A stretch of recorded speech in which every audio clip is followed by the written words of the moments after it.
वो कहता उस वक्त जब तुम नशे की हालत में हो, ठीक है। क्यों? क्योंकि तुम नशे में होगे तो तुमसे गलतियां होंगी, ठीक है। और शराब हराम है, शराब हराम है। क्यों हराम है? क्योंकि शराब सारे ऐप देती है, ठीक है।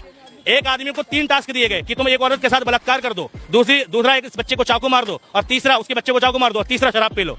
तो उस आदमी ने कहा कि गुनाह मुझे करना है तो मैं किसी और को तकलीफ क्यों दूंगा। उन्होंने कहा शराब ही पी लेता हूँ, सिर्फ मुझे गुनाह होगा। उन्होंने शराब पी, शराब पीने के बाद सुरूर आया, दिमाग फिरा, पहले बलात्कार किया, ठीक, शराब पीने के बाद, और बलात्कार किया तो उसका बच्चा चिल्लाया तो उस बच्चे का कत्ल किया। इसलिए शराब हराम है, क्योंकि अगर वो शराब ना पीता तो बाकी के 2 गुनाह भी नहीं होते ना, ठीक। बाकी के 2, ये बड़ी अच्छी बात कही है, ठीक, बाकी के 2 गलत काम भी नहीं होते। हर धर्म अच्छा सिखाता है, हिंदू धर्म में भी भगवान राम के बारे में। पिक्चर चालू करो बे। और वो व्यक्ति कहता आएगा तो मोदी, तो दुर्भाग्य, ठीक है, कांग्रेस का नहीं है, तुम्हारा है। तुम इस देश में बेरोजगारी डिजर्व करते हो, तुम इस देश में महंगाई डिजर्व करते हो, क्योंकि तुमने वोट महंगाई कम करने के लिए किया ही नहीं, तुमने वोट बेरोजगारी बढ़ाने के लिए, बेरोजगारी कम करने के लिए किया ही नहीं, ये फंस गया सीएम। तुमने वोट स्कूल बढ़ाने के लिए किया ही नहीं। भाई तुम स्लोगन क्या सुन रहे हो? अयोध्या तो झांकी है, काशी मथुरा बाकी है। ये वाला स्लोगन क्यों नहीं सुन रहे कि दिल्ली का स्कूल तो झांकी है और पूरे भारत में स्कूल बनना बाकी है, ठीक है। बात तो सही है। दिल्ली के हॉस्पिटल तो झांकी हैं, सारे यूपी में स्कूल बनना बाकी है। क्यों नहीं लगा रहे नेता भाषण? तुम मंदिर मस्जिद खेलते रहो, तुम्हारी नस्लें मंदिरों में जाएंगी, मस्जिदों में जाएंगी, और फिर क्या करेंगे? तो हिंदू मैं मुस्लिम, तो हिंदू मैं मुस्लिम, लड़ो, लड़ना मुबारक हो। तुम मंदिर मस्जिद आज मांग रहे हो, बचा लो अपनी संस्कृति। भविष्य क्या होगा? लड़ोगे ही ना, लड़ाई होगी ना। स्कूल जाओगे तो सवाल करोगे सरकारों से, ठीक है। मंदिर जाओगे तो वर्णवाद करोगे, ठीक है।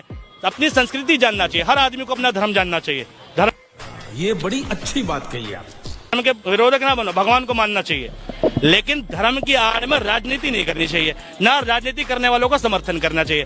पहचानो, धर्म और राजनीति 2 विषय हैं और तुमने मर्ज कर दी, ठीक है, ठीक है। जैसे तुम हिंदू हो, ठीक है, मैं भाई कहते मैं मुस्लिम, मान लो, यूँ कहते मुसलमानों के वंशज कहीं ना कहीं हिंदू निकलेंगे, ठीक है, मुसलमानों के वंशज हिंदू निकलेंगे, फिर क्या करोगे? मान लो उसका बाप रामलाल, श्यामलाल, ठीक है, मोहनलाल था, फिर क्या हो गया? अभी तो मोहम्मद फारूक है ना। बात तो सही है। ठीक, अगर वो बंदा हिंदू धर्म छोड़ के मुस्लिम धर्म में आ गया तो कुछ तो कमी रही होगी पहले, तभी तो उसने कन्वर्जन किया। जब्ती कराया था, अपनी मर्जी को नहीं आता है, हमें कर ले मुझे कोई बोले। हाँ, औरंगजेब, नहीं, एक मिनट, नहीं, सही बोल रहे। इन्होंने कहा जबरदस्ती कराया। सुनो, अच्छा सुनो, एक मिनट, जब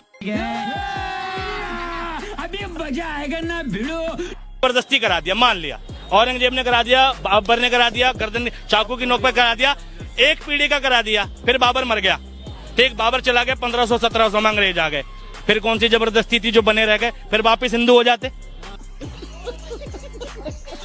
फिर हो जाओ, हैं? अरे धर्म में भाई बुराई नहीं थी तो बने रह गए, धर्म में अगर गड़बड़ होती वापस हिंदू हो जाते। अरे मुझे आज मेरे धर्म में गड़बड़ निकलेगी, मैं कहूंगा भाई मैं नहीं रहना चाहता, मैं दूसरा धर्म अपना लूंगा। भारत में धार्मिक स्वतंत्रता का अधिकार है, जो भीमराव अंबेडकर ने बहुत पहले दे दिया कि कोई भी व्यक्ति किसी भी धर्म को मान सकता है। फिर जबरदस्ती किस चीज की? अगर आजादी के बाद तुम जबरदस्ती की बात कर रहे हो तो तुम मूर्ख हो। आजादी के बाद तो कोई भी व्यक्ति किसी भी धर्म को मानने के लिए स्वतंत्र है।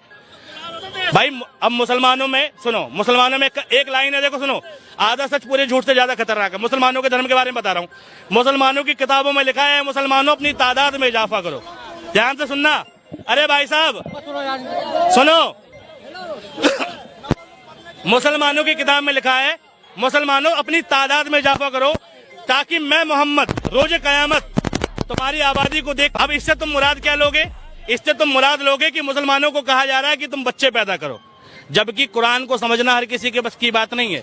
मुसलमान अपनी तादाद में इजाफा करो का मतलब यह है कि अपने धर्म को इतना अच्छा रिप्रेजेंट करो, अपने धर्म की इतनी अच्छाइयां रिप्रेजेंट करो, इतनी मॉरलिटी लाओ, इतनी चैरिटी करो कि दूसरे लोग तुम्हारी अच्छाइयां देख के तुम्हारे धर्म में सम्मिलित हो जाएं और तुम्हारी जनसंख्या बढ़े। ये बड़ी अच्छी बात कही आप, ठीक है। धर्म को समझना तुम्हारे बस की बात नहीं है। धर्म बताता कुछ है, तुम समझते कुछ हो, ठीक है। मौलाना ने गलत डिस्क्रिप्शन कर दिया तो तुम कुछ और समझ गए।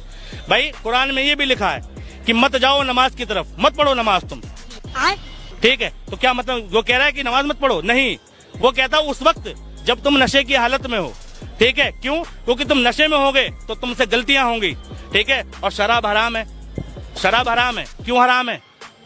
क्योंकि शराब सारे ऐप देती है, ठीक है। एक आदमी को 3 टास्क दिए गए कि तुम एक औरत के साथ बलात्कार कर दो, दूसरा एक बच्चे को चाकू मार दो, और तीसरा उसके बच्चे को चाकू मार दो, और तीसरा शराब पी लो। तो उस आदमी ने कहा कि गुनाह मुझे करना है तो मैं किसी और को तकलीफ क्यों दूंगा। उनने कहा शराब ही पी लेता हूँ, सिर्फ मुझे गुनाह होगा। उनने शराब पी, शराब पीने के बाद सुरूर आया, दिमाग फिरा, पहले बलात्कार किया, ठीक, शराब पीने के बाद, और बलात्कार किया तो उसका बच्चा चिल्लाया तो उस बच्चे का कत्ल किया। इसलिए शराब हराम है, क्योंकि अगर वो शराब ना पीता तो बाकी के 2 गुनाह भी नहीं होते ना, ठीक, बाकी के 2 ये बड़ी अच्छी बात कही आप। ठीक, बाकी के 2 गलत काम भी नहीं होते। हर धर्म अच्छा सिखाता है, हिंदू धर्म में भी भगवान राम के बारे